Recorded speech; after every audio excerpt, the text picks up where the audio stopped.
After being away from Beasley for, I think it's been a month now, and being on the road for so many days, it's nice to get back. I think for us, with school being out, some of being on the road was a good thing, but with so many new guys, I think it wore on some guys as well too. But yet at the same time, with the injuries that we've had in this program, I think being on the road was good for some of our new guys. Marvin Cannon has just blossomed over the last 5 or 6 games. Isaiah Wade, the last couple of games, has really found himself and got his game back. CJ's just been incredible at the level of play.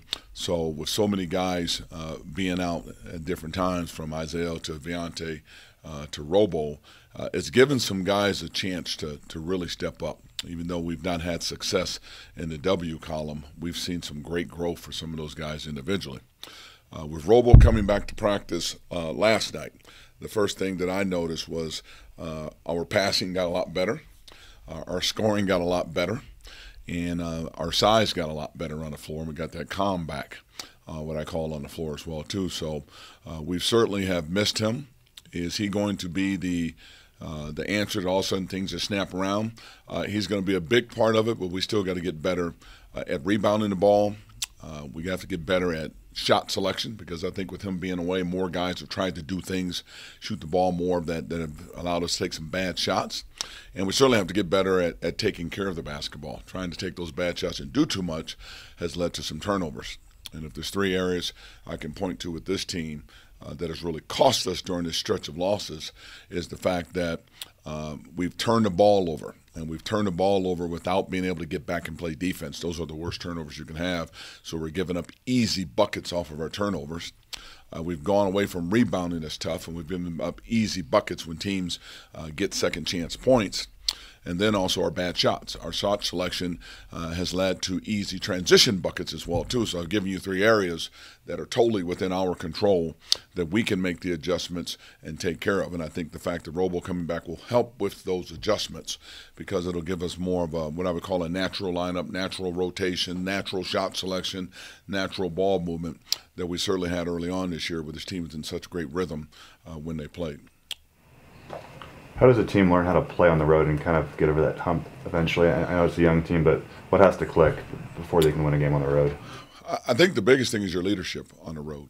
Veteran guys that have been in these arenas, that have been in these games, their preparation and how they get ready to play is contagious to the other players. And then the defensively, you've got to be so tough defensively, and you cannot turn the ball over on the road. You just can't, because every turnover, particularly the kind that you cannot get back and play defense on, it allows a couple of things to happen. Number one, it gives the other team a tremendous amount of confidence playing against you, and it brings the crowd into the game. And for these new guys that have never been on the road, I think that's been the biggest surprise for them, how tough the competition is, and in the energy in the buildings they're playing in. And anytime you turn that ball over, you increase that energy in a big way.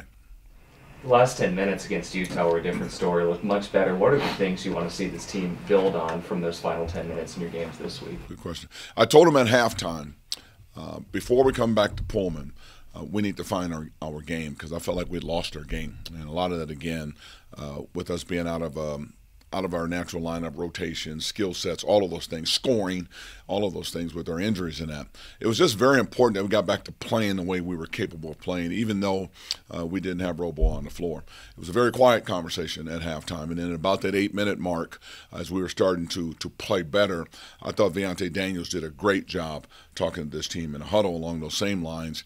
And we felt like we got our energy back on the road in the toughest road trip of the conference. It's the Mountain Schools. The toughest game of that road trip is the second game. In the second half of the second game, we rose up to another level of play. That was a good sign for me. And the fact that Isaiah Wade played so well in that game as well. CJ got back on his game, and we started playing the way we were capable of playing. I thought that was a good thing for us before coming back home. If you want to take a bright spot out of a terrible start to a road season with UW, Colorado, and Utah, that was the bright spot. Although the UW game wasn't a bad game for us. We missed some, had some turnovers in that game. We missed some big scoring out of Robo in that game. With Robo out, a lot of players are getting bigger minutes for that span he was gone. specifically LB, who's playing 30, 35 minutes a game. Is there a concern, a player that's so young, given so much responsibility in that sort of scenario? You know, I think you can go back or you can look across the country, and there have been a lot of freshmen that have had spectacular freshman season. I think in this day and age, with kids playing so much AAU basketball, I mean, some of these kids coming out of high school over a 2-year span of the double summers, they probably played 60 to 90 extra games. So it's just different. They're different stamina, different body types. As long as physically you can handle the pounding and everything, I think CJ is a very unique player because he has a passion, number one, for the game. He loves to play. And then when you put him on the floor, he loves to run and dunk. That energy that he has just gets ignited when he gets opportunities to do that. So during the course of the game, he has what we call EGBs, energy-generating behavior things that happen that give him more energy. With Robo coming back, it's going to give him even more energy. So I'm not worried about that at all. He's playing really, really well. The only thing is 35 minutes is too many minutes.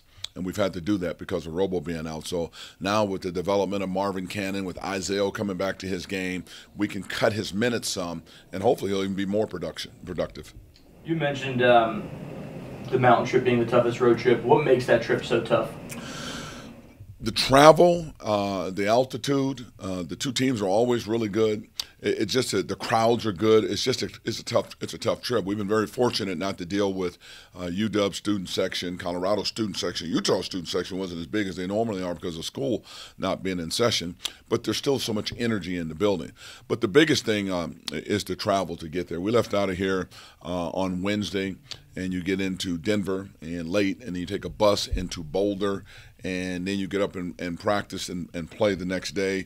You get up on Friday, you jump on a plane, you travel early to get over to Salt Lake. You have to have a practice, then you get to bed and get up and have another shoot around and play again while they're sitting there waiting for you. That's a tough trip. And the first game is not as bad in the altitude, but I don't care which way you play the trip. Utah first, Colorado second, Colorado first, Utah second. You are going to experience some fatigue in that second game somewhere along the line. I thought we did a nice job of subbing guys in and out of the game. They jumped on us quick, but we were able to regroup and close out the game with great energy, which was huge. So the biggest thing is just the travel and the altitude, and the two games are spread out. It's even worse when they spread out to Sunday. When you go Thursday, Sunday, you have to sit there an extra day as well too. Will there be any sort of minutes restriction for Robo, or is he full go tomorrow?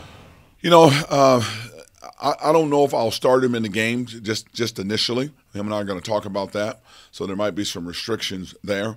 But I'll just have to see how he plays during the course of the game and then keep my trainer close by and in my ear during timeouts. Because what you don't want to do is have him on the floor playing too fatigued and then sets themselves up for injury again. So I'm hoping that with the development of Isaiah, Marvin, and the way CJ is playing, we can play him good minutes, but not have to play him so much where we have to wear him out. But he is for sure back tomorrow? Yes. You mentioned providing nothing that I don't know of happened after yesterday's practice, but I haven't heard anything, so I'm pretty sure he's good to go. You mentioned players getting fatigued. Do you look for more guys with more experience in recruiting to look for less fatigue? Or? No. When I mention players getting fatigued, your style of play, the energy level you have to play at, you'll see a lot of teams that have a lot more stamina playing 7 or 8 guys only, because over the course of the season, that stamina, they get used to playing those major minutes, and therefore they can pace themselves throughout the game. When I mean about fatigue, you can look into the faces of certain guys and you see where they need a break, particularly some of the new guys. And what typically happens with players, if you're a player, you don't want to come out of a game, and that's the worst thing you can do, because you really are hurting the team, particularly if you're sacrificing on the defensive end so you can run down and score on the offensive end. We always have a thing in basketball to say the floor is tilted. It goes really fast when you run down on offense. You're running uphill coming back on defense. When that needs to happen, you need to substitute. 2-3 years ago, Cal was a tournament team. Aside from a coaching change, why do you think they've fallen off a little bit of late? You look at the whole conference. There are a lot of tournament teams in the conference 2 or 3 years ago, and it's reciprocal where it goes in and out because of the draft, with the transferring portal where people can throw their names in and jump teams so quickly every year. It's no different. It's affected everybody in the conference in one way or another.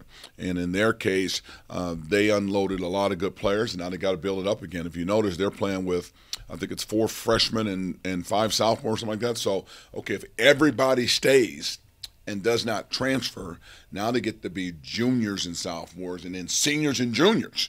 When they're seniors and juniors, if they stay together, they're going to be really good because now they've got experience, they got size, they understand the league, they've been through the pressures. Someone else now, they're playing the other teams that may have freshmen, sophomores, and they're playing with junior seniors. If you can get to that balance, that's a really good thing for you. And then Stanford on Saturday, that's a team with a lot of height, with your team thriving in the transition offense. What's the best way to attack them? Get them off the boards. That's just a huge, huge game of blocking out and rebounding the basketball because you can't get in transition if teams are scoring the ball, and you're going to get into trouble if they're getting second chance points where they're rebounding and scoring because now you're susceptible to fouling, and you're certainly not going to be able to get out and run as much. You've got Justice Suing and Cal Demoro had a lot of success against you guys last year at, I think, 25 in the road game. How do you stop a player like that? You know, he's had success against a lot of people so far this year, and I don't know if necessarily stop him. You just don't want him to have a monster game and everything else. So he's not the only one you have to worry about. Our defense, again, with Robo being out, we've had to do some different things. We found ourselves a little bit in the Utah game that we can get back to our 1-3-1. We can play in a 2-3. We can play you in a 1-3-1 half court, 1-3-1 compact half court, man-to-man. We can do a lot of things. So throughout the game, we might throw just different looks that they're going to have to see, and then we'll get a feel for which one works best. Are we trapping him? Are you trapping the post? Are you playing in a half court 1-3-1 press? Are you in a full court press? Or are you in a 2-3 zone? There's about 6 or 7 different schemes we kind of look at during the course of a game to get a feel of which one works best against that opponent. You mentioned transfers. Do you think that the mobility of guys transferring schools helps or hurts college basketball from a coaching perspective? Boy, from a coaching perspective, it definitely hurts. And from a fan perspective, it definitely hurts. To give you an example again, sitting up here in Pullman, we've had guys in this program that were not the 4-star recruits coming out of high school. You develop them, and in the 2-year, now all of a sudden they would look like a 4-star recruit, and people are coming after them. And if you not have success, they want to move and go to bigger or greener pastures, I should say, they're going to move. They have the flexibility to do that now and the right to do that. So you have to really coach what I call in transition all the time because you never know. We've got a great player that came to us that we've got through the recruiting of transfers, and that's Chance Moore that came out of Wichita State. He was on the floor yesterday for the first time, and it's like, wow, this guy's really good. He was a 4-star recruit out of high school that maybe we don't recruit from Louisville where he lived at, where now he's sitting in our basketball program with 3 years to play because of transferring. So transferring is a major, major deal. Not only do you recruit high school, you recruit junior college, you definitely recruit transferring. So everybody looks at that portal that those kids put their names into to see who's available, and it keeps getting bigger and bigger and will only continue to get bigger. And it becomes a big part of recruiting if you can kind of hand pick and look at what's there, particularly if you can get a player that is a 3-year player. And once he gets to your program, you have that chance for him to adapt in a year. In Chance's case, he has from now to this time next year to learn our system, and then he's eligible to play. With a Pac-12 conference sitting in front of him at this time next year, he's going to be a really good player, and we're fortunate to get him, and we will continue to look at transfers every year now to recruit them, no different than people have looked at our program and gotten transfers from Washington State. It's just a part of the game now. Can you talk a little bit about Gervais and Ahmed, what maybe you want to see a little more or what they're doing well? I think in Gervais and Ahmed's case, they're at the position on the floor that's the hardest to learn because it's the point guard position. If you look at our team, you look at a guy like Marvin Cannon, his game is just blossom. CJ is just at a whole nother level as a freshman. You look at the level Robo is playing at, even though he's a senior, Viante Carter, those guys are playing extremely well. The point guard position, it hasn't been established as to who's playing terrific yet. Why? Because they've got to learn offense from point of attack, running a team. Not only do you have to learn their plays, but know everybody else's plays. They've got to be able to understand what I'm thinking because they're the quarterbacks on the floor, and they've got to be able to manage the team during the free throw line, manage the team on an out-of-bounds play, manage the team at a timeout. That's a lot. And not having to do that before or to distinct to have to do it here, it's a shock to your system. And then on top of all that, their point of attack on defense, where they're out there in front too. And that's a lot of pressure on you where you're handling the ball and you're defending the ball, and now you're at a level doing it where everybody is a good player at the guard spot. Bigger, stronger, more experience. It just takes time. So the key thing with them is to be patient. They both kind of give you a little bit of something that uniquely they're really good. Both have had an opportunity to win games for us or carry us during games. I'm still looking for them to grow even more. Not one versus the other. They both have to grow because there's times we can put them both on the floor together.